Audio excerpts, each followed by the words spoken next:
Jadi gini, ini kan kitabnya orang Yahudi nih. Ya, ini buat beli sekalian ya. Ini kitab orang Yahudi namanya Tanakh ya. Tanakh ini menjadi atau diambil sama Kristen menjadi 2/3-nya kitab orang Kristen nih. Nih kalau kitab orang Kristen kan. Kalau aku kan udah denger, iya, spoiler. Iya. Kalau menurut Kenny yang mana disembelih? Yang disuruh, yang diperintahkan kan Ismail, tapi kan dia berubah. Apa? Berubah jadi apa? Domba. Oh jadi domba, udah pintar ternyata. Kenny ceritanya datang sini udah tahu dari mana? Dari YouTube. Dari YouTube. Kalau Billy tahu sini dari mana? Iya sama. Dari YouTube juga. Oke, terus yang ditanyain apa?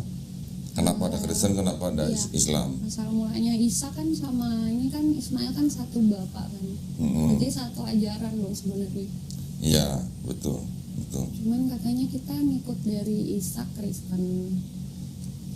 Apa gimana? Sebagai gini, Kristen sebenarnya bukan ngikut Ishak, bukan. Kalau ngikut Ishak berarti harusnya nggak ada yang namanya Tuhan Trinitas kalau Ishak. Jadi dari mulai Abraham, Ismail, Ishak sampai ke anak-anaknya Yakub dan ke-12 suku Israel, semuanya ini percaya bahwa Tuhan satu, nggak ada duanya, paling ketiganya gitu. Tapi kan kalau baca di Perjanjian Lama ya. Iya, Perjanjian Lama. Semua nabi-nabi yang tadi disebut itu semuanya nggak ada yang percaya Tuhan itu bisa punya 3 pribadi. Yang percaya ada Tuhan satu tapi 3 pribadi itu mulai dari Kristen. Nah, jadi kalau namanya di Perjanjian Lama dari mulai Ibrahim sampai turun nanti kan 12 suku Israel kan ada namanya Lewi. Lewi nanti punya anak Nabi Musa dan Nabi Harun, ya kan? Nabi Musa ketika membawa bangsa Israel keluar dari Mesir itu juga perintahnya cuman menyembah satu Tuhan. Nggak ada yang namanya Tuhan bisa jadi manusia gitu, nggak ada. Kan di Bilangan 23:19 juga jelas. Tuhan bukan manusia, Tuhan bukan anak manusia. Baca dulu dah. Ya. Nih. Tapi kan di Nabi Musa juga udah ada kan? Udah ada apa? Nubuatan tentang Nabi Isa. Gak ada. Belum. Gak ada. Itu pas Nabi Daud. Jadi gini, ini kan kitabnya orang Yahudi nih. Ya, ini buat beli sekalian ya. Ini kitab orang Yahudi namanya Tanakh ya. Tanakh ini menjadi atau diambil sama Kristen menjadi 2/3-nya kitab orang Kristen nih. Nih kalau kitab orang Kristen kan yang dari Matius nih. Nih tebelnya gini. Ini diambil dari sini. Yang ini tulisan orang-orang Kristen. Nah, yang ini dari sini tapi lewat ini nih. Nah, lewat kitab yang udah diterjemahin jadi Yunani. Ini Tanakh, ini Septuaginta, bahasa Ibrani, diterjemahin ke bahasa Yunani, baru dari Yunani ke Latin, baru dari Latin ke bahasa-bahasa lain, Jerman, Inggris dan sebagainya sampai ke bahasa Indonesia.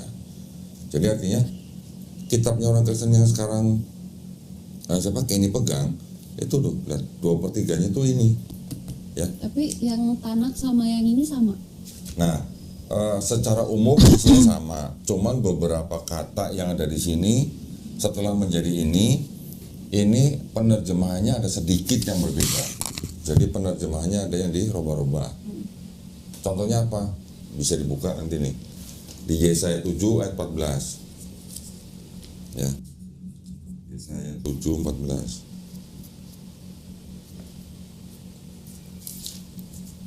Di sini ada kata-kata begini. 14. Nih, coba baca 14. Sebab itu Tuhan sendirilah yang akan memberikan kepadamu suatu pertanda. Sesungguhnya seorang perempuan muda mengandung dan akan melahirkan seorang anak laki-laki dan ia akan menamakan dia Immanuel. Di situ ada apa namanya? Perempuan muda kan? Iya. Ini yang bahasa Indonesia nih. Kalau yang bahasa Indonesia dia ngikut menerjemahkannya dari kitab yang menggunakan kata perempuan muda. Tapi di sini lihat nih ya. Ini saya kasih contoh yang paling mudah. Ayat 14. Therefore the Lord himself will give you a sign. Behold, the virgin shall conceive and bear a son.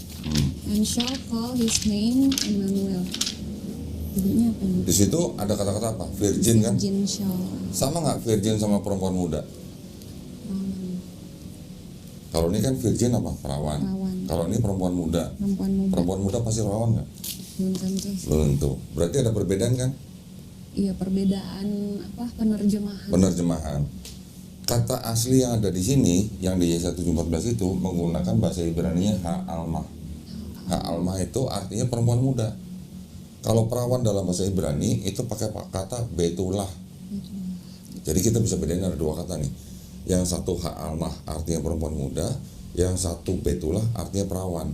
Tetapi yang bahasa Inggris dia menerjemahkannya dengan virgin. Ya, jadi udah nggak cocok kan? Saya tunjukin di sini nanti. Nanti kelihatan bedanya. Bentar, ini karena nggak ada indeksnya jadi susah nih. Ya, ini yang disebut dengan Septuaginta. Kata yang tadi ha'alma dia terjemahkan menjadi apa? Parthenos ini tulisannya. Ya, Parthenos itu diterjemahkan menjadi virgin. Oke. Ini dari kata bahasa Ibrani-nya ha'alma. Sekarang kata ha'alma itu di kitab lain, di kitab Keluaran kalau nggak salah, sebentar ya. Nah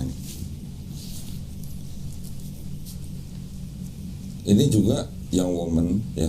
Ini kata yang aslinya juga sama ha'alma. Tapi di sini terjemahannya bukan Parthenos, jadi Neanis. Neanis artinya perempuan muda. Nah, jadi artinya apa? Yang tadinya di sini perempuan muda, di sini jadi virgin, itu karena di Matius 1 ayat 23 nih. Di sini tulisnya apa? Sesungguhnya anak darah itu akan mengandung dan melahirkan seorang anak laki-laki dan mereka menamakan dia Immanuel, yang berarti Allah menyertai kita. Nah, jadi penulis kitab-kitab Perjanjian Baru dari Matius sampai Wahyu itu mengutip dari sini, mengutip dari kitab ini, terus dihubung-hubungkan seolah-olah itu untuk penggenapan untuk Yesus gitu. Tapi itu untuk siapa sebenarnya? Sebenarnya kalau yang Yesaya 7:14 itu sebenarnya untuk anaknya Nabi Yesaya sendiri yang nomor 2. Itu adanya di sini. Penggenapannya ada di sini. Ini saya menurut orang Yahudi ya, bukan menurut saya ya. Nih. Ada di Yesaya 8 ayat 3 nih. Kemudian aku menghampiri istriku yang mengandung dan melahirkan anak laki-laki, lalu berfirmanlah Tuhan kepadaku, namailah dia Maher Shalal Hasbaz. Nah. Aku baru tahu. Nah, itu adalah anaknya Nabi Yesaya yang kedua. Anaknya saya. Yesaya 7:14 itu nubuatnya tergenapinya di sini. Nanti ada urusannya dengan bahwa anak itu nanti sebelum dia akil balik, kerajaan Assyria yang sedang mengepung kerajaan Israel atau Yudea yang selatan itu akan diusir gitu. Jadi ini sebenarnya Yesaya 7:14 itu lagi nyeritain tentang kerajaan Israel yang sedang dikepung oleh bangsa lain. Terus kemudian ada nubuat dari Nabi Yesaya bahwa nanti akan ada anak lahir yang disebut dengan Immanuel. Immanuel itu artinya Tuhan beserta kita. Di mana nanti anak itu lahir, dia belum akil balik, itu bangsa-bangsa yang ngepung Israel sudah kalah.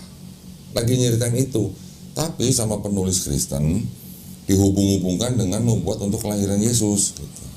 Jadi hanya kalimatnya dicopot-copot, dicomot-comot, dimasukkan ke dalam gospel seolah-olah ini sedang menubuatkan Yesus di Perjanjian Baru. Kayak kan di kitab Mazmur ada juga kan nubuat untuk yang untuk Yesus, yang Eli lama asabtani. Iya kayaknya. Nah, sekarang kalau yang di Mazmur 22 ya, Mazmur 22 di sini memang ada kata-kata begini. Nah, nih, Allahku, mengapa engkau meninggalkan aku? Ini yang dianggap nubuat untuk Yesus kan. Mazmur 22 ini sebenarnya ini lagi ceritanya Raja Daud lagi curhat gitu. Ini lagi ya. berdoa. Kenapa dibilang meninggalkanku? Karena pada saat itu Daud itu sedang dikhianati sama orang-orang dekatnya, bahkan sama anaknya sendiri, sama penasehatnya sendiri yang paling dekat. Ini Daud lagi merasa dia dikhianati sama orang-orang dekatnya. Dia menulis begini. Ini dikutip lagi sama penulis Matius. Nulis Matiusnya sendiri. Bukan. Menurut ahli Perjanjian Baru, Penjala itu. yang nulis itu bukan orang yang bernama Matius. Juga yang Markus bukan orang bernama Markus. Lukas dan Yohanes juga sama. Bukan orang bernama Lukas dan Yohanes. Panjang lagi. Nama-namanya Matius, Markus, Lukas, Yohanes itu ya, itu sebenarnya atribut dari bapak-bapak gereja. Siapa yang ngomong? Santo Papias tahun 135 Masehi. Itu yang nyebut Matius dan Markus. Nanti ada lagi Santo Irenaeus di tahun 185 Masehi yang nyebut Matius, Markus, Lukas, Yohanes. Itu bukan surat asli Matius. Bukan. Umat-umat kan pas Nabi Isa meninggal kan dia suruh murid-muridnya berpencar kan. Oh, yang di Menyebarkan- Matius 28:19 itu menyebarkan sisipan. ilmu. Itu sisipan. Nih, nanti saya bisa kasih apa namanya catatan-catatannya sebentar ya. Iya, panjang ya. Kalau mau Panjang. menelisiknya tuh jadi Sebentar ya. Saya lagi save ini.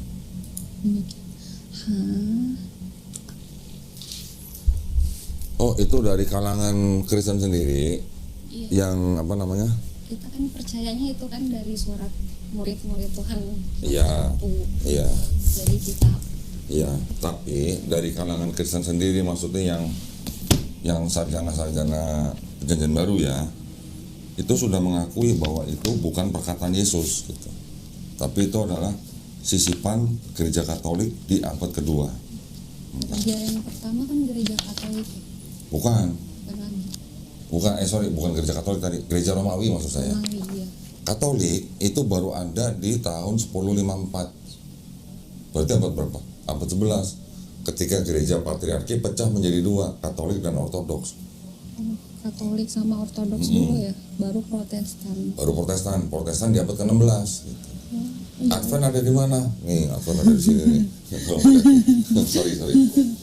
sorry. Geser sono. Nah, no Advent ada di sini. Ini September. Nah, itu. Loh, berarti Advent di bawahnya Protestan. Ini Protestan nih. Itu Katolik, ini Ortodoks. Protestan aja abad 16. Jadi Advent itu jauh 18. banget masih di bawah. Protestan kesekian ya. Ini saya tunjukin lagi nih, yang tadi nih ya, supaya nah,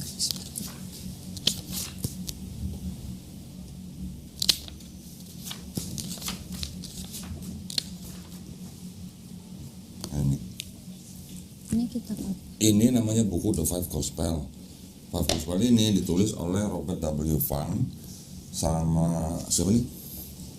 Satu lagi, Roy W.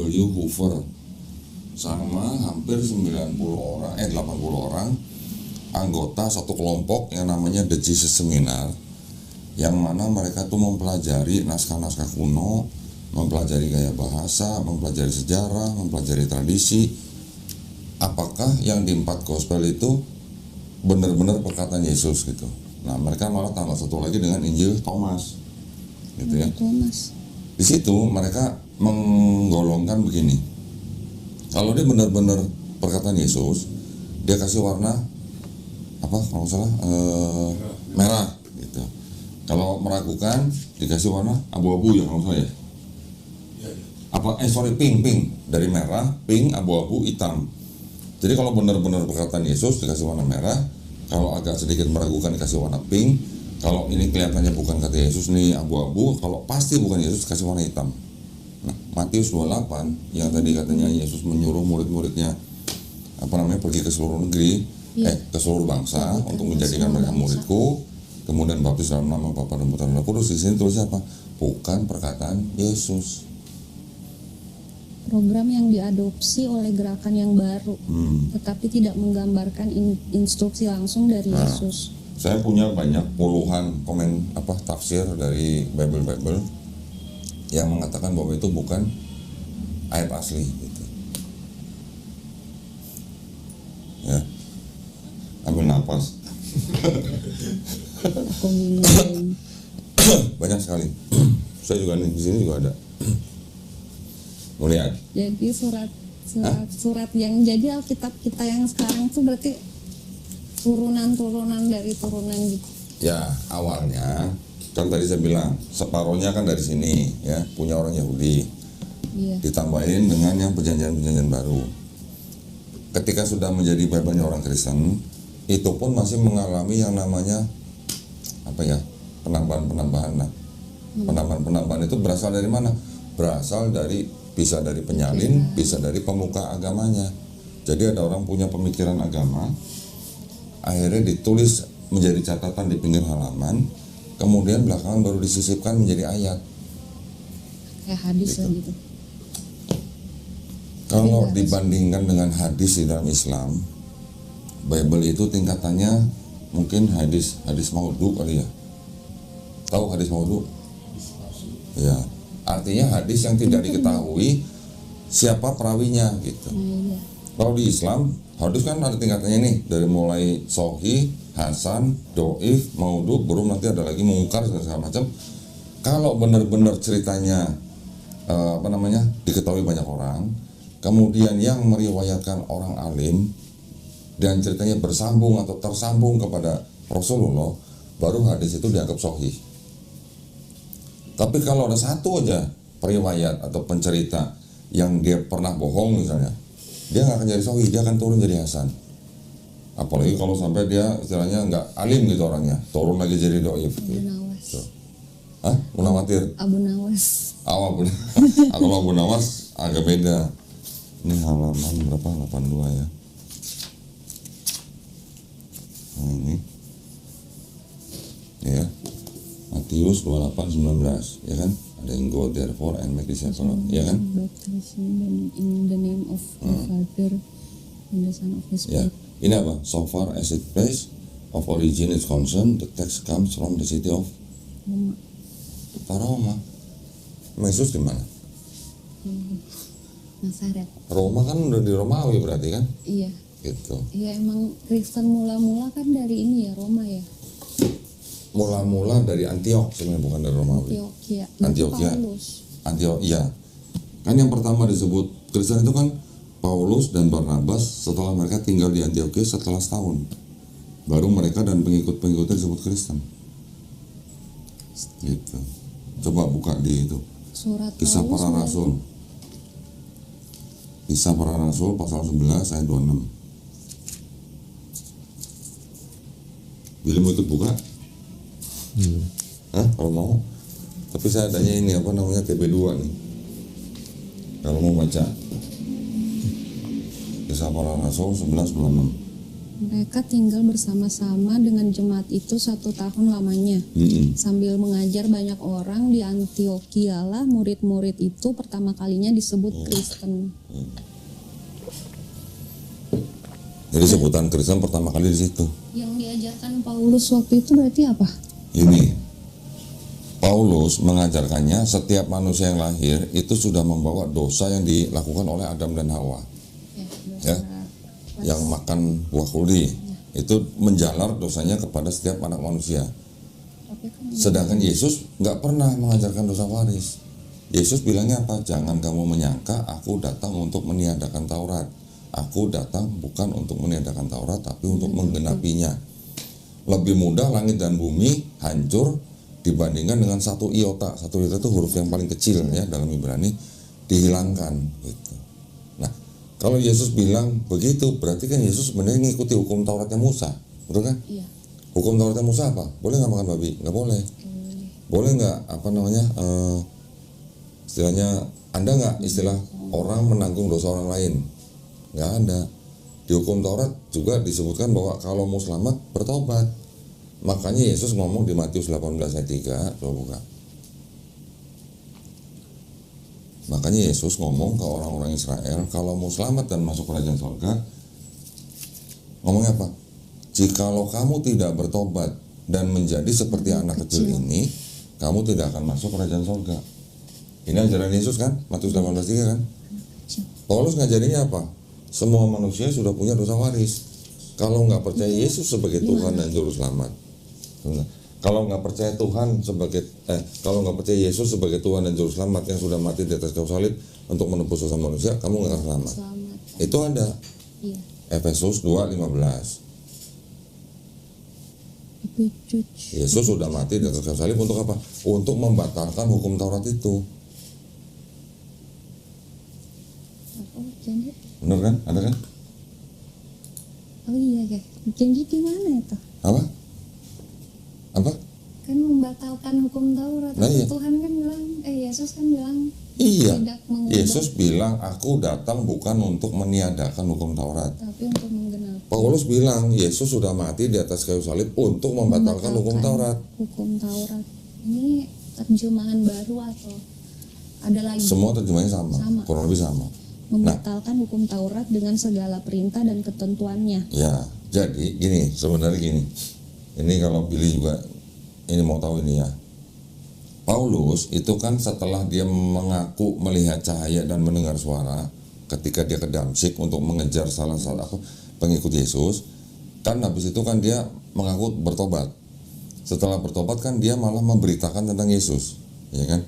Dia mengangkat dirinya sendiri menjadi rasul. Rasul di dalam Bible maksudnya adalah orang yang dianggap pengikut Yesus gitu, bukan nabi yang menerima risalah gitu ya.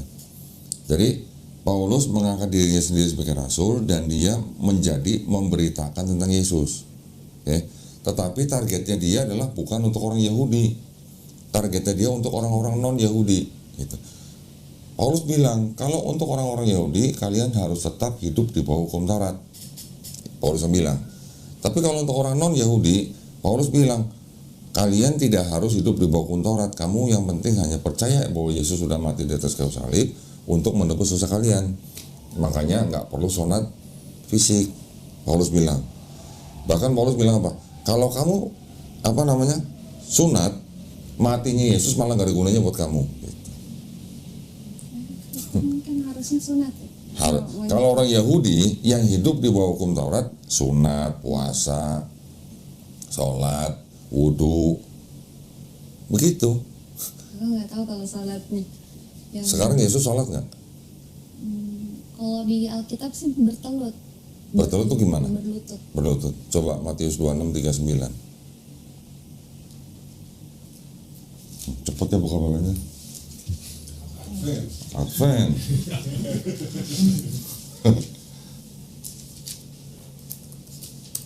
Maka ia maju sedikit lalu sujud dan berdoa, katanya, ya Bapa, jikalau sekiranya mungkin biarlah cawan ini lalu daripadaku, tetapi janganlah seperti yang ku kehendaki, melainkan seperti yang engkau kehendaki. Coba di situ ada kata-kata apa? Sujud ya? Sujud. Tapi kalau sujud kita kayaknya bersujud kayak Mau saya tunjukin nggak sujud kayak gimana? sujud yang ke bawah. Mukanya sampai ke tanah. Betul kan? Sujud itu apa? Sujud kalau di Kristen. Coba cek bahasa Inggrisnya. Sujud apa? Sujud itu gimana? Berlutut. Bisa tunjukin nggak sujud gimana? Sujud beda sama berlutut. Beda. Sebentar ya. Sujud. KBBI.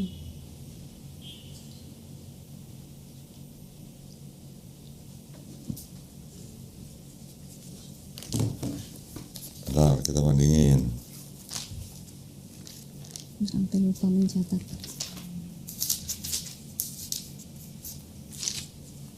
Nih, kalau bahasa Inggrisnya gini. He went a little further and fell on his face. Fell on his face gimana? Mukanya ke tanah. Sujud. Advent gimana doanya? Mukanya sampai ke tanah nggak? DPB gimana? Berlutut. Mukanya sampai ke tanah nggak? Berlutut. Enggak. Ada lagi sebenarnya kalau nggak salah Yesus yang pagi-pagi berdoa gitu. Itu sholat subuh sebenarnya. Jadi kalau kita Sholat subuh bisa jadi doa pagi nggak sih? Bisa. Kalau kita kan ada doa pagi. ya bisa. Tapi kayak maksudnya gini. Yesus sendiri kalau kita baca di 4 Gospel pernah nggak menyebut kata Kristen? Belum sih, belum ada. Belum ada. Nggak ada kan? Belum ada. Pernah nggak Yesus menyebutkan istilahnya ngajarin kebaktian hari Minggu? Itu enggak Nggak ada. Jadi dari mana itu? dari Roma. Dari gereja. Nah, jadi bisa diambil kesimpulan kalau kita baca ajaran-ajaran Yesus, sebenarnya Yesus itu malah mengajarkan Islam. Islam itu artinya apa? Berserah diri, patuh, taat, tunduk, selamat, damai. Itu Islam. Tadi waktu Kenny baca ketika Yesus di Taman Getsemani yang sujud, dia bilang apa? Jikalau bisa, lalukanlah cawan ini daripadaku. Betul kan? Tapi bukan kehendakku yang jadi, tapi kehendakmu yang jadi. Kalau menyerahkan urusan kita kepada Tuhan, itu adalah orang yang Muslim. Muslim adalah orang yang berserah diri kepada Tuhan. Jadi bisa dikatakan Yesus juga sebenarnya keyakinannya Muslim sebagai orang yang berserah diri kepada Tuhan. Karena bukan kehendak dia yang jadi, tapi kehendak Bapa gitu. Ini terlepas dari Yesus disalib atau enggak nih ya. Ini beda cerita nih. Ini saya hanya memperlihatkan bahwa di dalam kitab Kristen sendiri, Yesus itu tidak pernah mengajarkan kekristenan. Yesus malah ngajarinnya tauhid. Tahu ya tauhid ya? Mengesahkan Tuhan Sang Pencipta gitu. Coba Markus 12:29.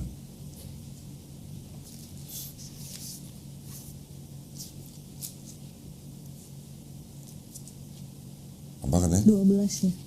Jawab Yesus, hukum yang terutama ialah dengarlah hai orang Israel, Tuhan Allah kita, Tuhan itu Esa. Esa, itu hukum yang terutama loh.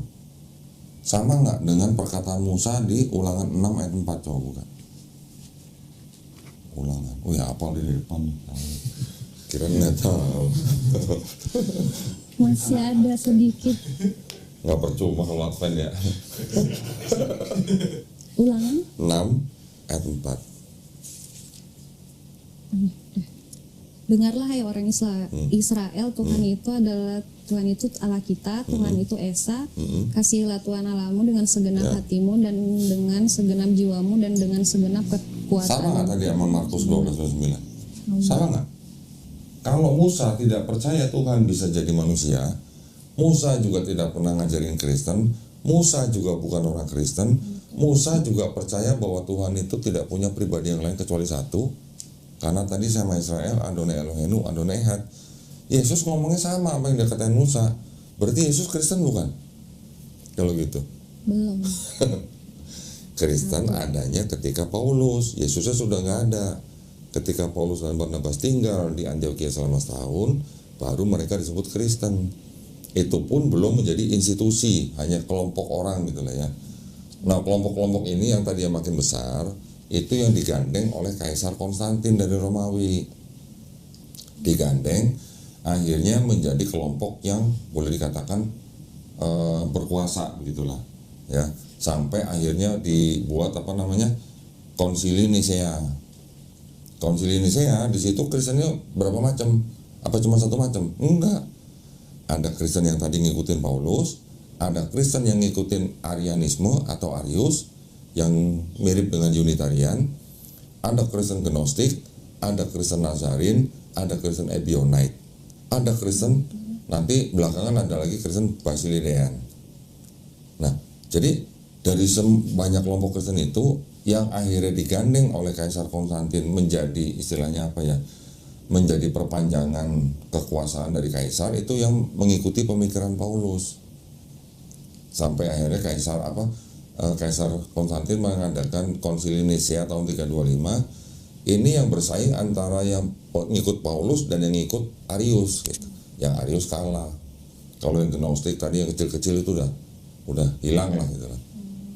Jadi karena yang Arius kalah, yang ngikutin pemikiran Paulus ini yang menjadi cikal bakal Kristen sekarang. Ya nanti masih agak panjang. Dari situ nanti ada konsili yang 381 kan, yang dipelopori oleh Kaisar Theodosius. Pada saat itu Kristen baru menjadi agama resmi negara Romawi. Itu belum Protestan, belum ada Katolik. Belum Katolik. Masih disebut sebagai Kristen yang patriarki gitulah, patriark gitu. Patriark itu artinya mereka tuh dipimpin oleh bapak-bapak gereja, kemudian mereka punya wilayah-wilayah tertentu. Ada yang di Roma, ada yang di Alexandria Mesir, ada yang di Konstantinopel, ada yang di Antiok, sama di Yerusalem. 5 kota ini yang disebut dengan gereja atau Kristen patriarki. Nanti kan ada lagi konsili konsili Efesus 431 pecah jadi Kristen Nestorian atau Kristen Timur. Nanti setelah itu menimbulkan konsili Kalsedon 451 Masehi. Baru dari 451 sampai tahun 1000 berarti udah berapa tuh? 600 tahun lebih baru pecah Katolik dan Ortodok. Oh, berarti Katolik dan Ortodok yang sebelum Protestan ya? Iya. Katolik dan Ortodok pecahnya tahun 1054. Kitabnya ngikutin apa? Kitabnya masih ngikutin yang udah dari hasil konsili yang sebelumnya. Jadi kitabnya orang Kristen itu dikanonisasi, Yang tadi saya bilang ini dijadikan satu dengan yang perjanjian baru. Ini kan cuma perjanjian baru nih. Ini perjanjian lama, ini perjanjian baru. Perjanjian satu ini selesainya di akhir abad keempat di konsili Kartago. Kartago itu di Afrika tahun 397 kalau salah Masehi. Berarti hasil rembukan gitu. Rembukan, dipilih gitu. Jadi yang namanya mengkanonisasi ini khusus yang perjanjian baru aja. Ini kan 27 buku, 4 gospel, 13 surat Paulus, sama surat-surat dari Rasul, plus Wahyu, gitu kan. 4 gospel itu dipilih dari sekian puluh gospel. Yang 4 gospel ini dipilih dari kira-kira 50 gospel. Yang dipilih cuma 4 gitu, ya. Tapi ternyata yang 4 ini, yang ditulis pertama itu yang Markus. Markus itu ditulisnya kira-kira tahun 65 sampai 70 Masehi.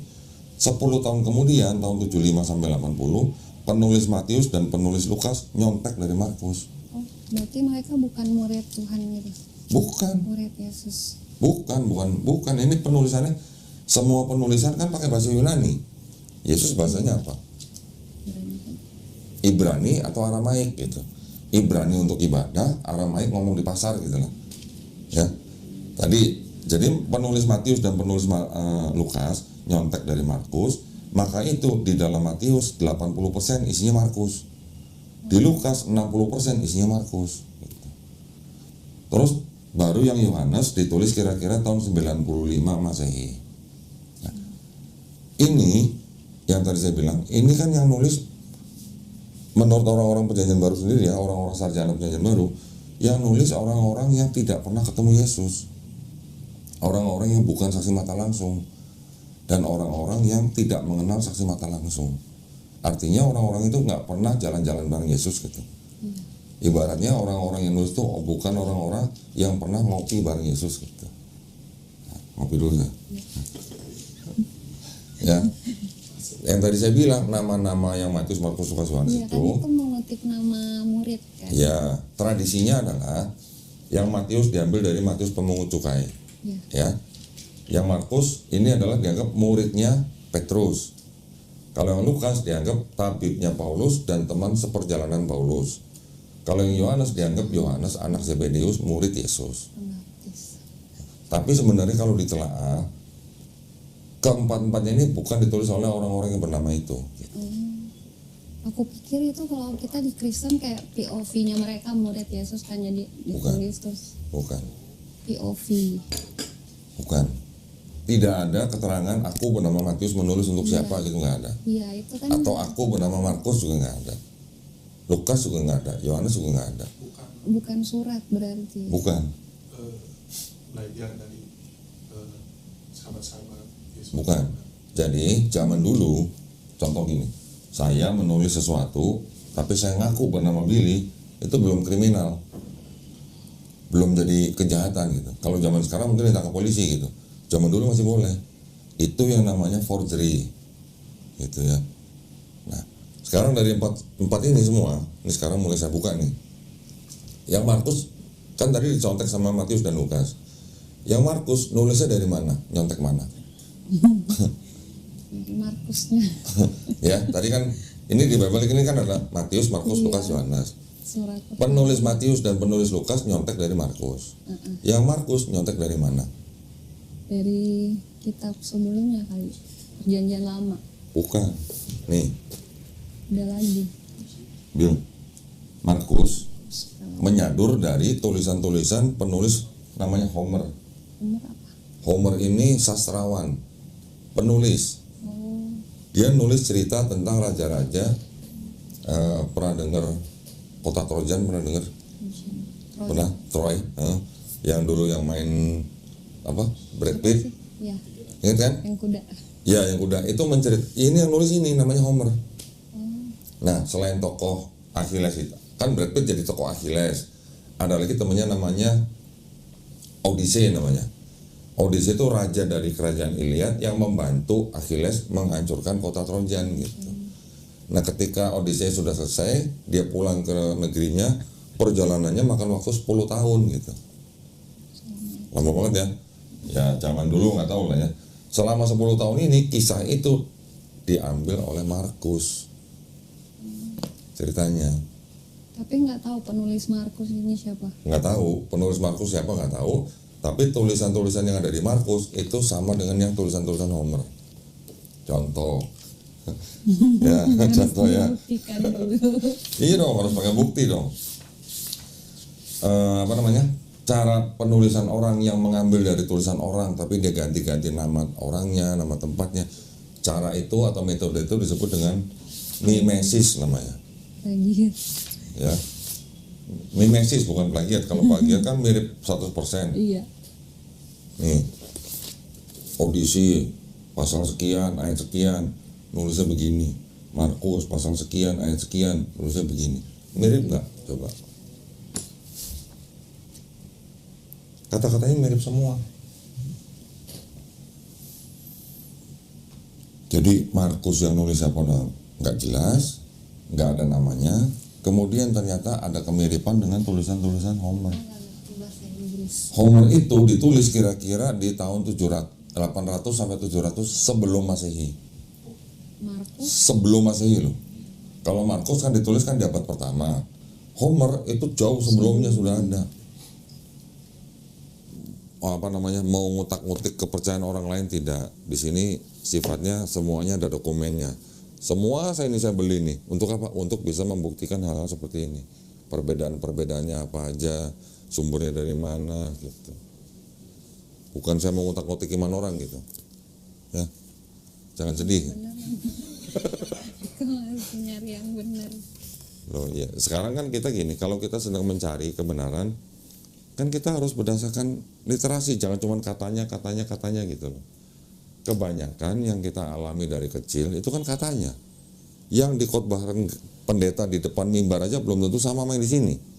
Gitu. Bisa juga dia menggunakan apa pemikirannya, pemikiran agamanya gitu. Yang tadi dibaca ada bagian ini pasti tidak asli kan ditulis.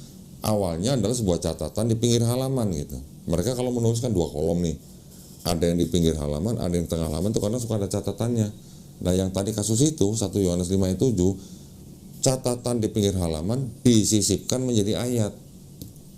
Artinya apa? Diangkat derajatnya jadi ayat. Yang tadi pemikiran agama dijadikan agama gitu.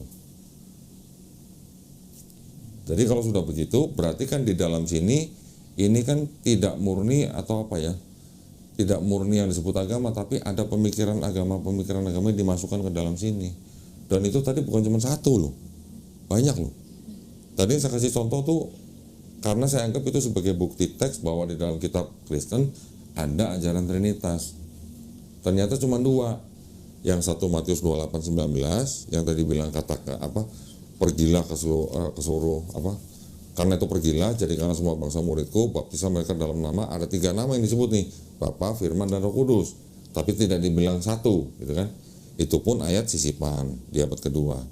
Yang kedua, 1 Yohanes 5 ayat 7 disebut nih, ada Bapa, ada Firman, ada Roh Kudus, dan ketiganya 1. Nah itu kan yang disebut sebagai ajaran Trinitas gitu. Ternyata ini juga ayat pasti tidak asli. Jadi kalau ada 2 ayat yang mengajarkan konsep Trinitas, yang dianggap mengajarkan konsep Trinitas, ternyata tidak asli, nah bagaimana? Gitu. Bagaimana? Jangan sedih. Terus kalau Nabi Muhammad sendiri ada nggak di kalau Nabi Isa kan katanya ada tuh. Di mana ada di mana? Kitab sebelumnya. Oh ini sebentar. Ini dari tadi nggak ada yang minum ya? Udah disediain minum, nggak diminum. Ntar saya yang diprotes sama penonton. Beneran, banyak yang protes itu tamu gak dikasih minum gitu. Ada. Gini, kalau ditanya apakah Nabi Muhammad SAW ada di kitab-kitab sebelumnya. Nah, kitab-kitab sebelum ini kitab-kitab yang mana? Kalau yang namanya kitab-kitab sebelumnya, ini kita harus identifikasi dulu. Di dalam Quran sering disebut ada yang namanya kitab-kitab Taurat, Zabur, Injil. Betul kan? Di Quran disebutkan. Tetapi pertanyaannya adalah apakah Taurat, Zabur, Injil itu Bible-nya orang Yahudi dan Bible-nya Kristen? Itu yang jadi pertanyaan. Ya, ini mau bukan ada orang Islam juga nih, saya tanya. Apakah Taurat, Zabur, Injil yang disebut Quran itu Bible-nya orang Yahudi dan Bible-nya Kristen? Berani jawab nggak? Nggak tahu. Oke, nggak apa-apa. Mendingan bilang nggak tahu. Kalau orang Islam nggak haram bilang nggak tahu ya. Kalau pernyataan saya, Taurat, Zabur, Injil yang disebut dalam Quran itu adalah wahyu-wahyu yang diturunkan Allah Subhanahu wa taala kepada nabi dan rasulnya untuk Bani Israel pada zaman itu. Setuju apa enggak? Setuju. Oke. Pertanyaannya, apakah Bible-nya Yahudi ini yang nulis Nabi Musa dan Nabi Daud? Apakah Bible-nya orang Kristen itu yang nulis Yesus? Berani jawab? Nggak tahu juga.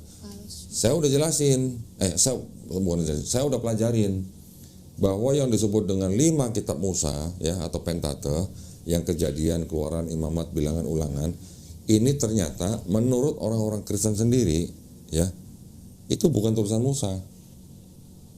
Tulisan siapa? Tulisan orang-orang Israel yang sedang dalam pembuangan Babel di Babilonia di abad ke-6. Ketika orang-orang Israel dikuasai oleh, sebelumnya kan Israel Utara dikuasai Assyria, kemudian datanglah Babilonia dikuasai oleh Babilonia. Ketika dikuasai oleh Babilonia, orang-orang Israel ini dibuang ke Babilonia. Nah, ketika di Babilonia inilah orang-orang Israel itu menulis ini, gitu. Ya, yang nulis juga ternyata beberapa sekolah, namanya mazhab lah gitu kalau di Islam ya. Islam pasti tahu mazhab, sekolah-sekolah lah. Sekolah apa? Sekolah Yahwis, Elohis, Deuteronomis, sama Priestley. Yang mana ada 4 mazhab yang masuk ke dalam 5 kitab Musa tadi. 4 sumber cerita masuk ke dalam Pentateuch atau Torah gitu. Maka itu di dalam Kejadian, Keluaran, Imamat, Bilangan banyak kontradiksi. Banyak kontradiksi karena sumbernya 4 gitu. Yang masuk ke dalam 5 kitab ini gitu. Terus kemudian apakah kitab Mazmur yang di sini atau Zabur apakah tulisannya Nabi Daud?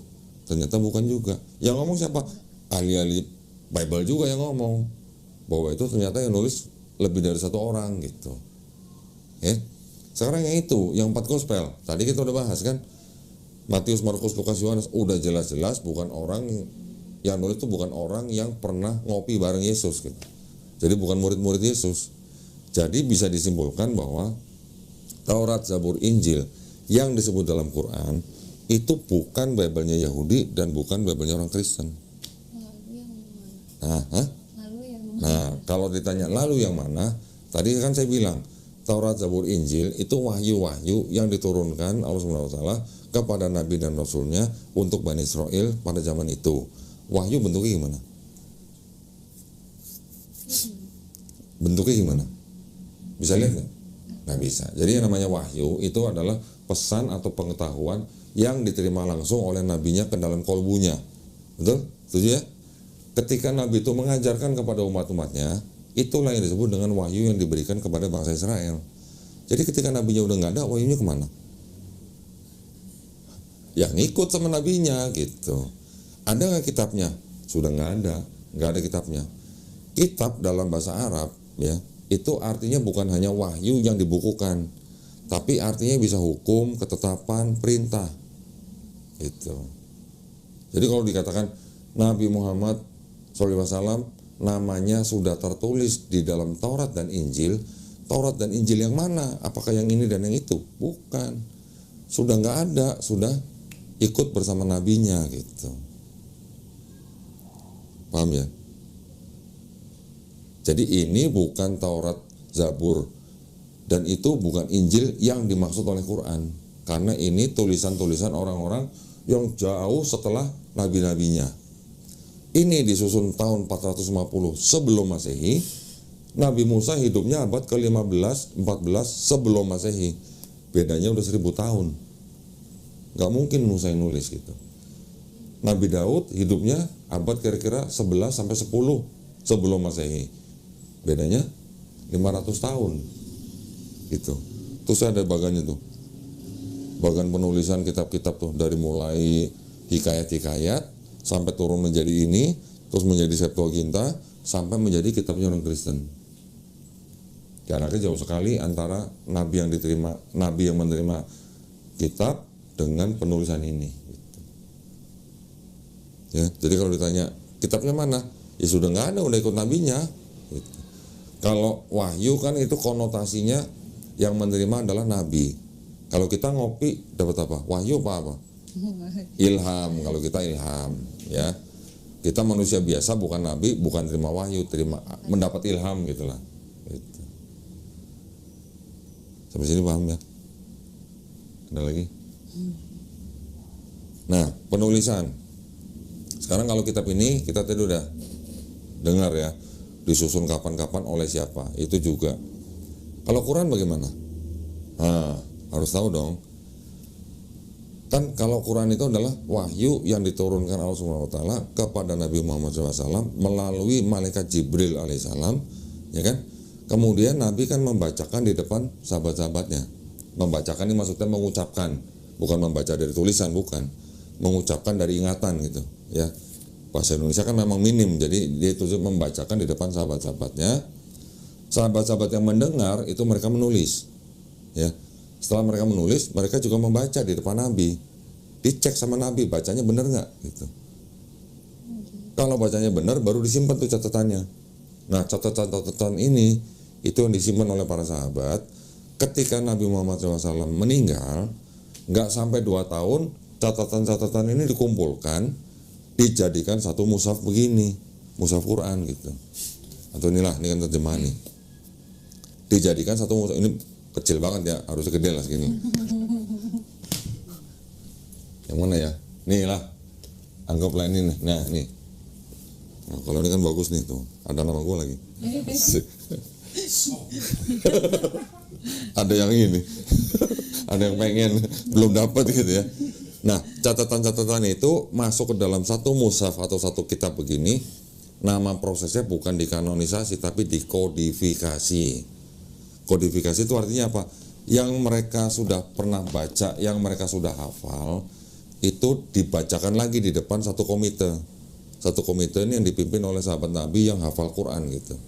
Dibacakan depan komite, benar bacanya masuk dalam mushaf gitu. Itu yang kodifikasi yang pertama kali pada zaman Khalifah sahabat Abu Bakar radhiyallahu anhu. Itu disebabkan karena banyak penghafal Quran yang ikut perang meninggal gitu. Perang di Yamaman. Setelah sahabat Abu Bakar meninggal, diteruskan sahabat Umar bin Khattab 2 tahun, 10 tahun. Setelah sahabat Umar bin Khattab meninggal, dibunuh oleh orang, itulah ya. Saya nggak usah sebutin lah di sini lah. Nanti boleh belajar. Diteruskan oleh sahabat Utsman bin Affan. Pada zaman sahabat Utsman bin Affan ini, Quran dikodifikasi ulang. Kenapa dikodifikasi ulang? Karena banyak orang-orang membacakan ayat-ayat Quran itu dengan dialek yang berbeda. Itu adalah laporan dari salah seorang panglima tentaranya Khalifah Utsman bin Affan itu ketika ada perang di Azerbaijan.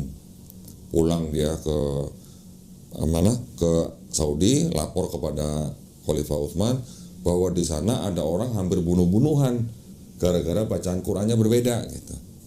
Akhirnya diulang, dibikin mushaf lagi menggunakan master yang pertama kali gitu.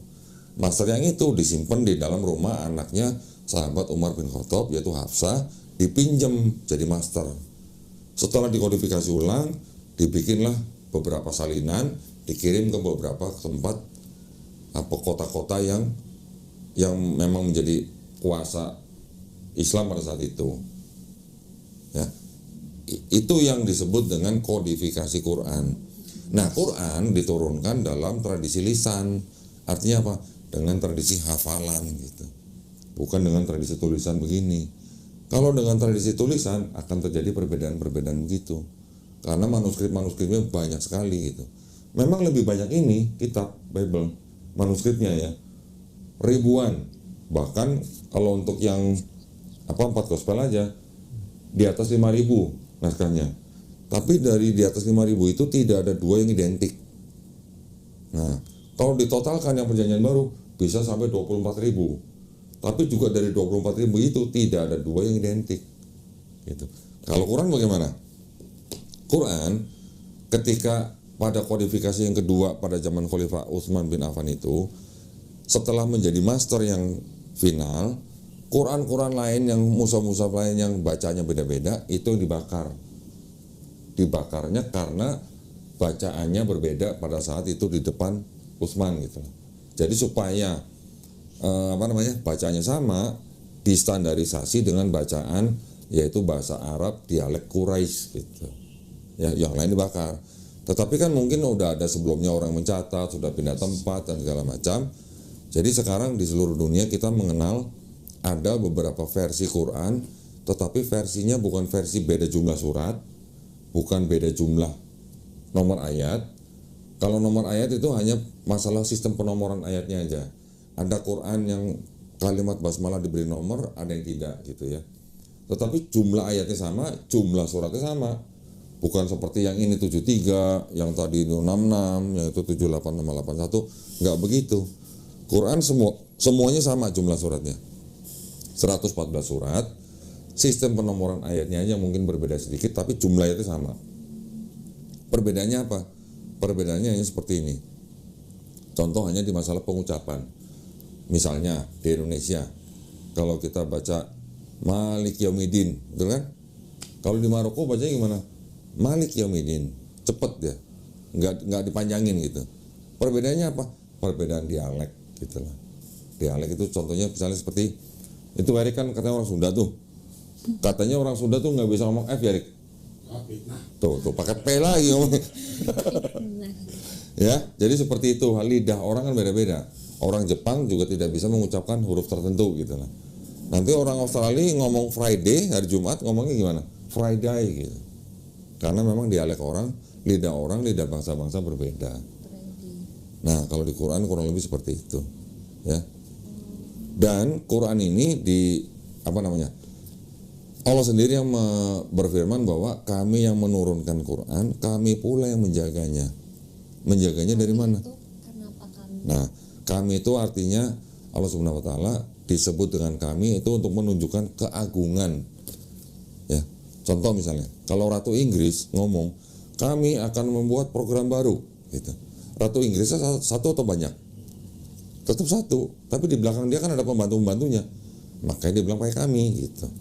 Presiden misalnya ngomong di depan DPR, kami akan memperbaiki sistem pemerintahan kami, gitu. Presidennya banyak apa satu? Satu. Menterinya banyak, gitu. Makanya dia pakai kami. Begitu juga kalau di sini disebut kami, artinya Allah Subhanahu wa taala melibatkan gitu, ya, pembantu-pembantunya, malaikat-malaikatnya gitu. Jadi kalau Allah Subhanahu wa taala mengatakan bahwa kami yang menurunkan, kami pula yang menjaganya, yang menjaga siapa? Penghafal-penghafal Quran. Udah jutaan sekarang yang ngafalin Quran. Jadi kalau semua kitab yang berbentuk fisik begini, ya, atau berbentuk soft copy program misalnya, di seluruh bumi dihancurin, dimusnahin, bakal ada lagi nggak? Sebentar, panggil aja penghafal Quran, suruh bacain 2 hari juga jadi, gitu. Tapi kalau ini semua fisik Bible di seluruh bumi, soft copy-nya di komputer, di handphone, semua dimusnahin, bakal ada lagi nggak? Nggak ada. Itu bedanya, ya. Ada yang mau tanyain?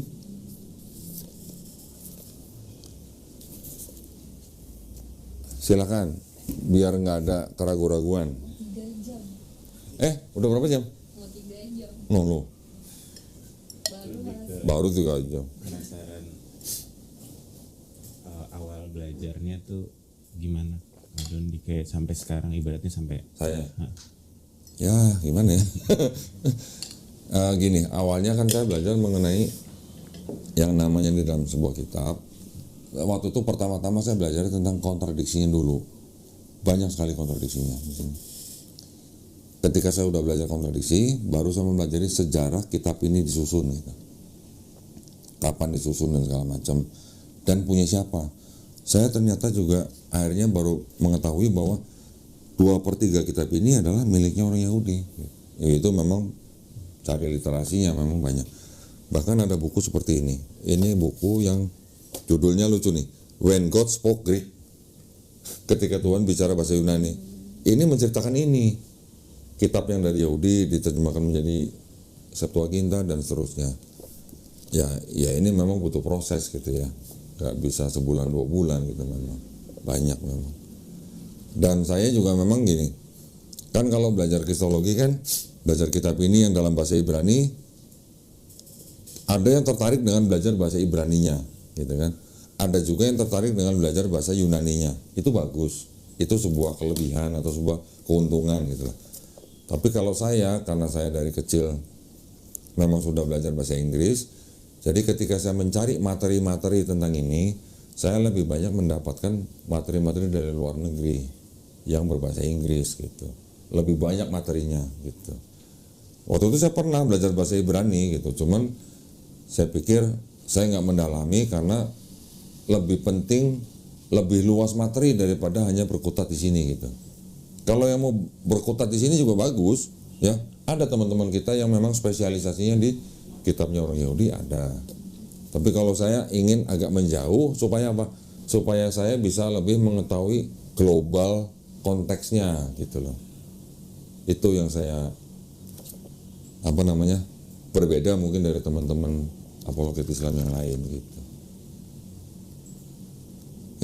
Karena begini, kita sering mendengar pendeta bilang bahwa Yesus sudah dinubuatkan di Perjanjian Lama, betul? Ternyata di sini sama sekali nggak ada. Dan saya bisa bantah semuanya. Berdasarkan apa? Berdasarkan materi-materi yang saya cari dalam bahasa Inggris. Gitu. Contoh tadi Yesaya 7:14, jawabannya dari Yesaya 8:3. Nanti ada lagi Yesaya 9 ayat 6, jawabannya dari mana? Mika 5 ayat 2, jawabannya apa? Yeremia 31, jawabannya apa? Misalnya Mazmur 22, jawabannya apa? Semua itu udah saya pelajari. Jadi saya ingin supaya kita melihat sesuatu secara fair gitu ya. Kitabnya orang Yahudi, yang menulis orang Yahudi, yang berhak menafsirkan siapa? Ya orang Yahudi kan. Tetapi ini perspektifnya Yahudi diperkosa oleh Kristen menjadi ini perspektifnya gitu maksudnya. Kemudian dari sini baru menjadi itu. Jadi itu adalah hasil pemerkosaan perspektifnya orang Kristen terhadap perspektifnya orang Yahudi. Perspektif teologi maksud saya. Ya, itu diperkosa sehingga menjadi itu. Makanya Yahudi nggak terima. Iya, tapi yang nulis ini siapa? Yang nulis ini Yahudi, bukan Kristen. Kalau yang nulis ini Kristen, kita serahkan kepada Kristen. Itu adalah teologinya Kristen. Tetapi ketika ini yang nulis Yahudi, ya kita harus menghormati dong. Mereka punya otoritas sendiri gitu loh. Walaupun jumlahnya sedikit, karena terdiaspora dan dipersekusi, tapi masih ada yang punya otoritas untuk menafsirkan ini ya orang-orang Yahudi. Beda. Nah kalau orang Kristen kan menafsirkan bahwa Yesus sudah dinubuatkan di Perjanjian Lama. Tetapi menurut orang-orang Yahudi tidak ada satupun nubuat untuk Yesus di sini. Nah satu lagi perbedaannya gini. Di dalam sini kitabnya orang Yahudi itu mengenal yang namanya konsep Mesias. Pasti tahu dong. Mesias tahu kan artinya kan. Orang Yahudi memahami bahwa Mesias yang akan datang itu adalah rajanya bangsa Israel, betul kan? Dia harus keturunan Daud melalui anaknya Salomo, betul kan? Nanti dia akan datang setelah di bumi tidak ada perang. Dan Mesias itu nanti akan datang ketika semua manusia di bumi sudah mengenal Hashem, sudah mengenal Tuhan maksudnya. Dan menurut orang Yahudi, Mesias yang akan datang itu bukan orang yang datang menyelesaikan misi, terus pergi, terus datang lagi gitu, bukan begitu. Datang sekali aja. Nah, sekarang kita bandingkan dengan Yesus yang di dalam perspektifnya Kristen. Orang Kristen bilang Yesus anaknya Daud dari Sulaiman karena bapaknya Yusuf, gitu kan? Tapi kan Yesus sebenarnya kan bukan anak kandung. Ini kan, ya kan, anak apa? Anak adopsi lah gitu lah. Orang Yahudi bilang kalau anak adopsi mohon maaf nggak bisa diterima. dia bukan keturunan langsung daripada Daud lewat Salomo gitu. Jadi Yesus bukan Mesias gitu. Yang kedua, ketika Yesus lahir masih ada perang nggak? Sampai sekarang masih ada perang ya. Berarti ini bukan Mesias yang dijanjikan di sini gitu, kata orang Yahudi. Zaman sekarang semua manusia sudah mengenal Tuhan belum? Semua? Belum, ya kan? Berarti Yesus bukan Mesias yang dijanjikan. Yang keempat, Yesus diceritakan di dalam itu sudah datang, sudah mati di salib, bangkit hari ketiga, diangkat ke surga. Katanya begitu kan? Berarti kan datang menyelesaikan misi, pergi, nanti mau datang lagi, gitu kan? Orang Yahudi kan bilang tidak ada konsep begitu. Datang sekali aja cukup gitu. Nah, bedanya di situ. Makanya orang Yahudi bilang Yesus bukan Mesias berdasarkan kriteria yang ada di sini dan itu semua tertulis. Nah, kalau tertulis yang berhak menafsirkan orang Yahudi, terus Kristen ngaku-ngaku bahwa ini kitab mereka, silakan dipikirkan sendiri gitulah. Jadi nanti yang datang siapa? Ya tetap Yesus. Umat Islam juga mempercayai bahwa Nabi Isa alaihissalam akan datang lagi, tapi bukan sebagai Tuhan. Hah? Nabi Isa yang sama nggak? Sama. Tetapi bukan sebagai Tuhan. Nabi Isa yang akan datang itu tujuannya datang untuk membunuh Dajjal, mematahkan salib, membunuh babi. Tapi yang pertama yang membunuh Dajjal ini artinya arti harfiah atau sebenarnya. Tapi kalau mematahkan salib dan membunuh babi ini bisa dikatakan ini adalah untuk menjawab, membantah fitnah-fitnah Kristen yang mengangkat dia sebagai Tuhan. Gitu. Beda Itu di situ. ada di Al-Quran. Bukan di Quran, di hadis. Ya, hadis sahih ya, bukan hadis modul ya. Gitu. Hadis yang sahih. Itu Hadisnya ada. siapa? Ya, macam-macam kan penulis hadis banyak, ada beberapa. Ada pikir Bukhari, ada Muslim, ada Tirmizi gitu. Ada Abu Daud gitu. Masih Macam-macam. panjang lagi. Masih panjang gitu. Bisa besok pagi baru pulang. Banyak banget. Tapi yang penting akidahnya dulu. Akidahnya harus bahwa di dalam Islam kita beriman kepada Allah SWT. Kita beriman kepada malaikat-malaikatnya. Kita beriman kepada nabi-nabinya. Kita beriman kepada kitab-kitabnya. Kita beriman kepada hari akhir atau kiamat. Dan akhirnya kita beriman kepada qada dan qadar, takdir gitu. Orang tuanya asli mana? Makassar. Makassar. Bisa nggak kayak ini milih lahir jadi orang Makassar? Enggak. Nggak bisa. Berarti sudah ditakdirkan, nggak bisa ditolak kan? Sudah ditakdirkan kapan lahirnya, kapan matinya gitu. Kalau masuk nerakanya gitu. Itu pilihan kita. Gitu. Itu pilihan Enggak kita. takdir itu. Enggak, itu kita bisa usahakan dengan pilihan kita dan dengan kehendak bebas kita. Kirain udah takdir. Kodok. Ngapain lahir? Ya ngapain lahir kalau begitu kan? Nah, itu makanya ketika sudah mendengar informasi tentang Islam dan sudah mengimani Islam dan masuk ke Islam, insya Allah dijamin bukan neraka. Karena apa? Karena sudah ada kalimat la ilaha illallah, tidak menyembah selain Allah gitu. Itu yang menjadikan kita tidak akan dimasukkan dalam neraka. Jaminannya itu. Tapi apa tuh? Simpel dong. Nggak ada yang harus mati untuk nebus dosa kita gitu loh. Kadang-kadang kan kalau lihat orang Muslim kan dia lebih banyak salawat Nabi. Sholawat. Oke. Yesus disolawatin nggak? Yakin. Oh iya. Ini dulu pendalaman kita sering bolos ini, Erik. Oh iya. Sekolah sahabat. Coba buka di Bentar, Matius 21:9. Matius 21:9. Coba buka. Mentok-mentok kan kita puji Tuhan. Buka dulu Matius 21 ayat ayat 9. Dan orang banyak yang berjalan di depan Yesus dan yang mengikutinya dari belakang berseru katanya, Hosana bagi anak Daud, diberkatilah dia yang datang dalam nama Tuhan, Hosana di tempat yang maha tinggi. Hosana artinya apa? Ayo. Pujilah. Tahu artinya Hosana apa? Ujian. Selamatkanlah kami. Yesus berarti disolawatin. Tapi kita nggak ada diajarin. Ya, tapi kan di Bible-nya ada. kenapa nggak dijalanin?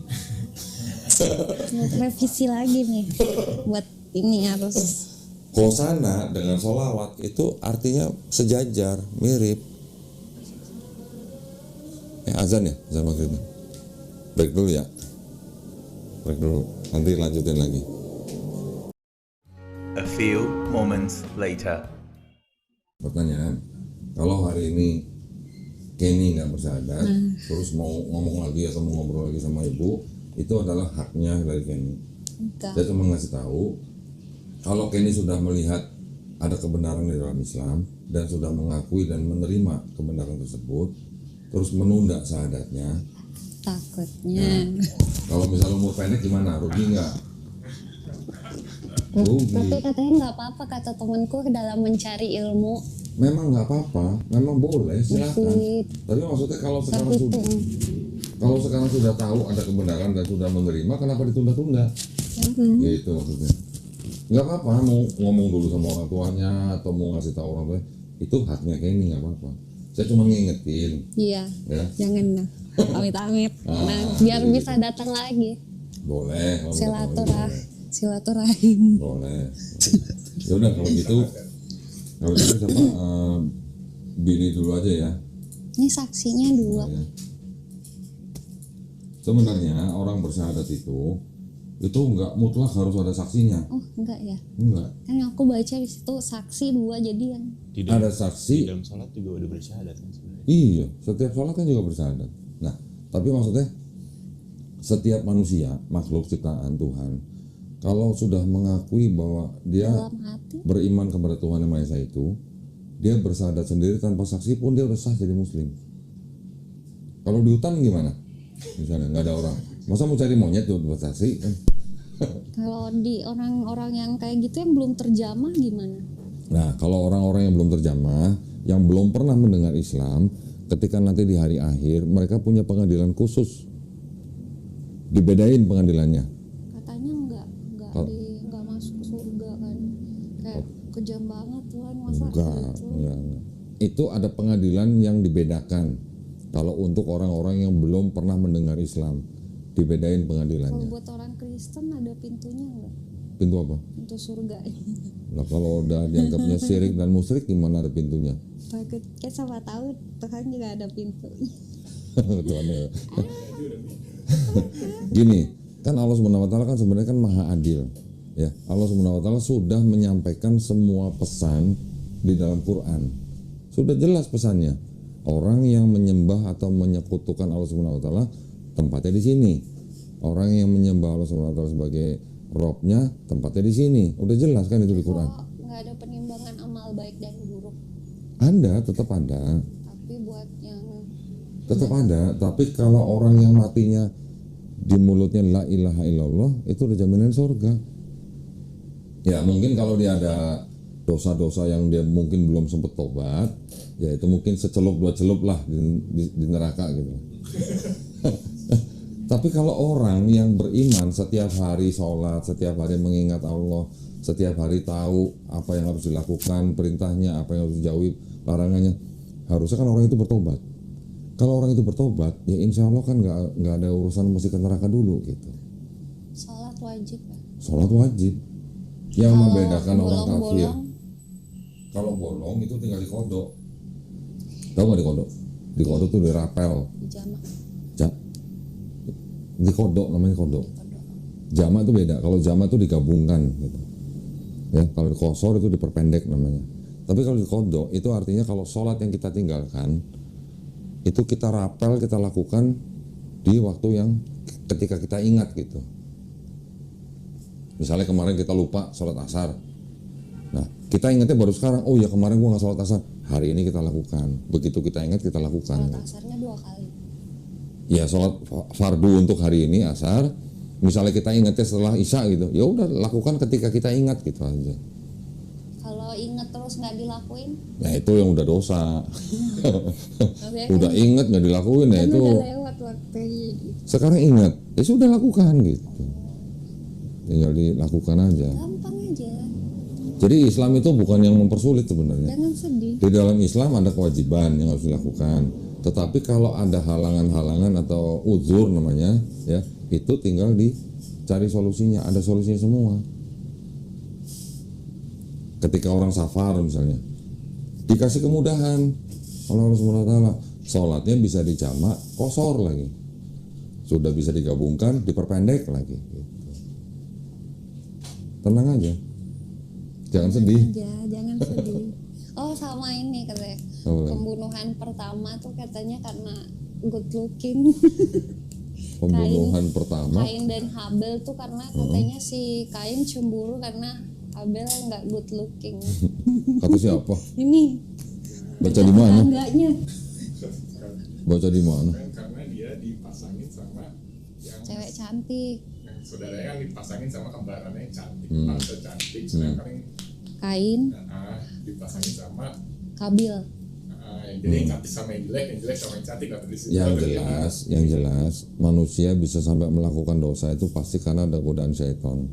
Itu aja sebenarnya. Jadi yang membuat kita melakukan dosa itu ya karena ada godaan syaitan itu. Si setan.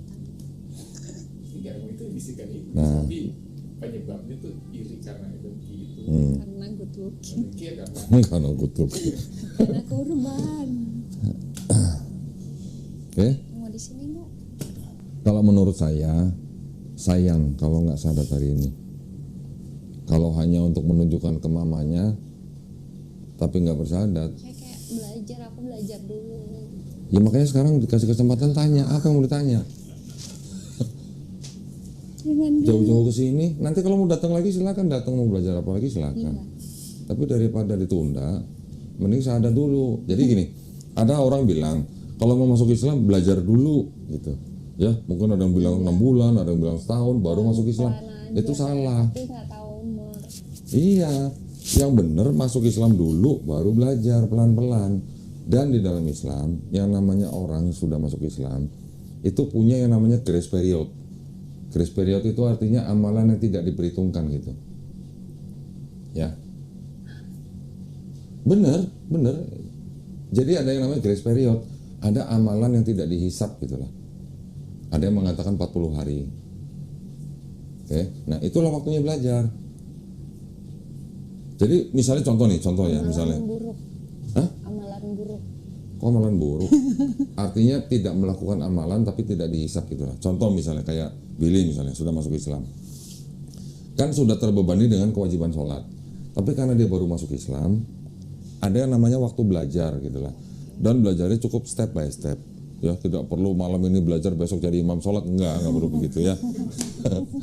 Bahkan kalau memang sudah waktunya sholat, ikut sholat cukup di masjid aja.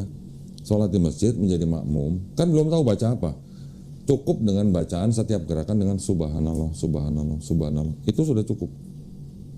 Ya, itu sudah diterima sholatnya, insya Allah. Itu. Jadi bukan berarti gua Beban masih takut belum bisa ngapa-ngapain. Nah, ini yang saya kasih tahu. Ketika orang masuk Islam, bukan berarti dia sudah harus bisa melakukan semua amalan ibadah tuh harus dengan sempurna. Enggak, step by step. Beneran. Tenang aja, nanti kita bimbing, kita bina. Jangan sedih. Enggak ada yang harus dikhawatirin. Ya, di dalam Islam itu bukan orang yang baru masuk Islam sudah harus sholatnya yang hafal semua. Enggak begitu. Nanti ada bukunya nih, baca dulu. Mau pinjam itu sejarah kisah Ronaldo. Pinjem. Tadi minta kitab yang merah, mau pinjemnya. Kalau baca-baca itu di Google banyak, ada di Google. Nanti kalau perlu saya kirimin PDF-nya. Ini ada buku nih, nanti dibaca pelan-pelan. Iya, belajar sholat bagaimana, step by step. Kalau menunggu justru malah beresiko. Minggu depan datang lagi. Minggu depan. Insya Allah. Ya nggak apa-apa. Insya Allah ya. Ya, di dalam Islam nggak ada paksaan, tenang aja. Insya Allah. Oke. Yuk, kita sekarang siapin dulu buat Billy ya. Baik, alhamdulillah. Assalamualaikum warahmatullahi wabarakatuh. Pada malam hari ini, alhamdulillah di depan saya ada saudara Billy ya. Boleh pinjam KTP-nya? Bawa nggak? Bawa di Atau SIM atau apa gitu? SIM. KTP nggak bawa? Tapi ada foto. Di mobil. Oh, di mobil. Oke. Billy Antonio Latumahina. Oh, ini marganya Latumahina. Dari mana nih? Ambon. Oh, Ambon. Kok nggak kelihatan kayak orang Ambon nih? Mungkin dominannya Jawanya. Oh, Jawa. Papa yang dari Ambon siapa papanya? Enggak biar Ambon juga sih, Ambon Sunda. Papanya. Kalau mama? Jawa. Oh, mama Jawa. Oh, jadi belasaran Ambon sama Jawa gitu. Ya, jadi namanya Billy Antonio Latumahina ya. Saudara Billy ini datang ke Geraha Mualaf Jakarta menyatakan keinginannya untuk masuk dalam agama Islam, betul ya? Baik, tadi kita sudah ngobrol kurang lebih berapa? Hampir 4 jam ya, 3 jam lebih. Saudara Billy menyatakan akhirnya untuk menerima kebenaran Islam dan ingin bersyahadat masuk Islam, gitu ya. Baik, nah kalau gitu sebelum kita bersyahadat ada beberapa pertanyaan yang ingin saya ajukan. Yang pertama, saudara Billy Antonio Latumahina ini menyatakan diri untuk masuk ke dalam agama Islam ini atas kemauan sendiri atau ada paksaan dari orang lain? Kemauan diri sendiri. Kemauan sendiri, alhamdulillah. Kemudian saudara Billy ini kan masih punya orang tua. Kalau dengar ceritanya tadi kan orang tua pasti menentang ya. Nah, nanti saudara Billy bisa menyanggah atau menjawab, tapi harus dengan cara yang paling lembut, ya.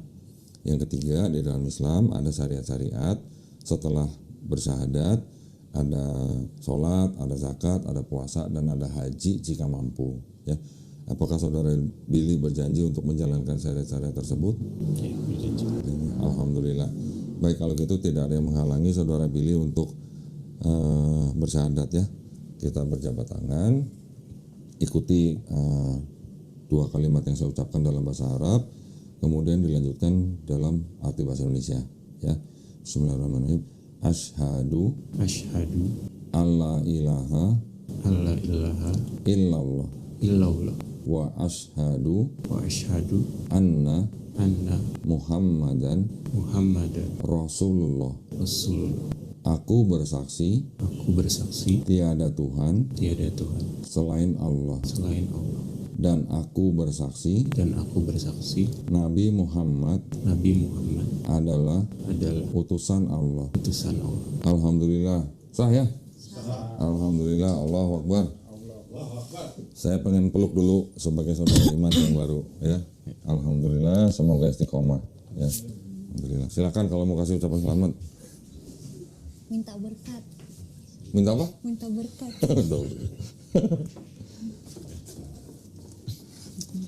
Nah, ini ada buku tuntunan sholat ya, nanti tolong dibaca. Ini ada sejumlah uang sedikit, jangan dilihat jumlahnya. Ini adalah zakat yang memang diperuntukkan bagi orang yang masuk Islam. Oke. Ini juga ada buku Iqra, nanti dicari waktunya ya untuk belajar Iqra. Ini ada juga dapat sarung nih dari Al Safwa nih ya. Ini tolong diterima juga. Nah, ini ada sajadah. Ini ada bacaan sholatnya nih ya, yang tadi saya bilang. Nanti sambil baca buku itu, mempraktekkan dengan sajadah ini, bisa sambil baca ya di sini ya. Quran di mana ya, Rik? Hah? Sebentar, apa ini ya?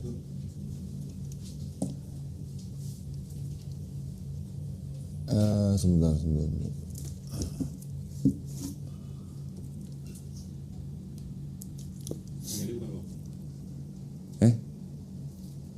Iya itu ya. Ini udah ada nih. Nah, ini juga ada Al-Quran ya, tolong diterima. Insya Allah ini nanti harus dibaca ya kalau sudah bisa Iqra. Nanti tentukan hari apa. Kita akan kirim guru privat ke rumah. Kalau nggak bisa di rumah, cari alternatif lain. Nanti nomor gurunya kita kasih ya. Saya foto dulu. Nanti juga dikomunikasikan sama Suci ya, sertifikatnya mau dikirim kemana. Saya kembalikan. Nah, saya perlu kasih tahu gini. Di dalam Islam kita mempercayai bahwa setiap bayi yang lahir itu fitrah. Fitrah itu artinya dia apa ya? Dia hanya bisa bergantung dan berserah diri kepada Tuhan Sang Pencipta, ya. Jadi fitrahnya adalah muslim. Muslim adalah orang yang berislam. Islam itu artinya berserah diri, ya. Berserah diri kepada Tuhan Sang Pencipta. Islam artinya selain berserah diri juga damai, selamat, patuh, taat, tunduk, ya, kepada Sang Pencipta kita. Jadi ketika nanti bayi itu besar, dia mungkin dikafirkan oleh orang tuanya menjadi Yahudi, Nasrani, atau Majusi karena orang tuanya. Tapi ketika nanti bayi itu besar, dia mendengar Islam, dia menerima Islam, bahkan sampai dia masuk Islam, sebenarnya orang itu bukan pindah agama, tapi sebenarnya orang itu kembali ke fitrahnya, gitu ya. Dan di dalam Islam juga perlu saya kasih tahu bahwa setiap orang yang bukan Islam, yang masuk ke dalam Islam, menerima Islam dan memeluk Islam, dosa-dosanya dari mulai akil balik sampai dia masuk Islam, insya Allah dihapuskan, ya, insya Allah, dengan catatan menjalankan Islam dengan baik. Namun kebaikan-kebaikan yang pernah dilakukan juga dari akil balik sampai dia masuk Islam, insya Allah tidak dihapus, tapi tetap dicatat sebagai pahala kebaikan, ya. Alhamdulillah, ini adalah kabar baik untuk orang-orang yang baru masuk Islam. Alhamdulillah, kita berdoa mudah-mudahan saudara Billy menjadi muslim yang menjalankan Islam dengan kafah, ya, dengan totalitas dan istiqomah, ya. Dan juga kita berdoa mudah-mudahan kita semua mengikuti apa yang sudah diturunkan Allah Subhanahu wa taala melalui rasulnya, dan mudah-mudahan kita termasuk golongan orang-orang yang menyaksikan keesaan Allah. Yang terakhir kita berdoa mudah-mudahan kita semua dilindungi dan dirahmati Allah Subhanahu wa taala, juga dihindarkan dari api neraka, ya. Amin ya rabbal alamin. Baik, kalau gitu terima kasih banyak, ya, atas perhatiannya. Mudah-mudahan konten kita pada hari ini dengan bersahadatnya saudara Billy bermanfaat dan memberikan inspirasi bagi para penonton, ya. Atas perhatiannya kami ucapkan banyak terima kasih. Akhir kata, wabillahi taufiq wal hidayah. Wassalamualaikum warahmatullahi wabarakatuh. Ya, sekali lagi selamat, ya. Alhamdulillah. Ini tasnya bisa dipakai.